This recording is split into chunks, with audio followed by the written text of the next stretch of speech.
തീർച്ചയായിട്ടും കാണാം. അപ്പോൾ എനിക്ക് മനസ്സിലാവും. ഓക്കെ, അതാണ് ഏറ്റവും ബെറ്റർ. പറയുന്നതിനേക്കാളും നല്ലതും ടൈപ്പ് ചെയ്യുന്നതിനേക്കാളും നല്ലത് അത് തന്നെയാണ്.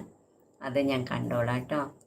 അതായത് ഞാൻ പറയുന്നത്, നമുക്ക് എന്തെങ്കിലും ദൈവം ഒരു കുറവ് തരും ജീവിതത്തിൽ.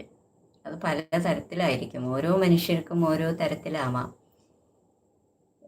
പക്ഷേ ഒരു 30 വർഷങ്ങൾക്ക് പുറകിലോട്ട് പോയി കഴിഞ്ഞാൽ ഇങ്ങനെയുള്ള ഒരു കുട്ടിയാണ് ഒരു വീട്ടിലുള്ളത് എങ്കിൽ ഒരു റൂമിനകത്തോ അതല്ലെങ്കിൽ അങ്ങനെ എവിടെയെങ്കിലും ആയിട്ട് ഒതുങ്ങിക്കൂടുന്ന ഒരു, എന്താ പറയുക, പുറം ലോകം കാണാതെ ഒതുങ്ങിക്കൂടുന്ന ഒരു കാലഘട്ടം ഉണ്ടായിരുന്നു.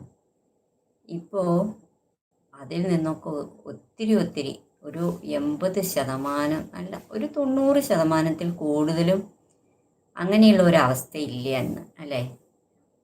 അപ്പോൾ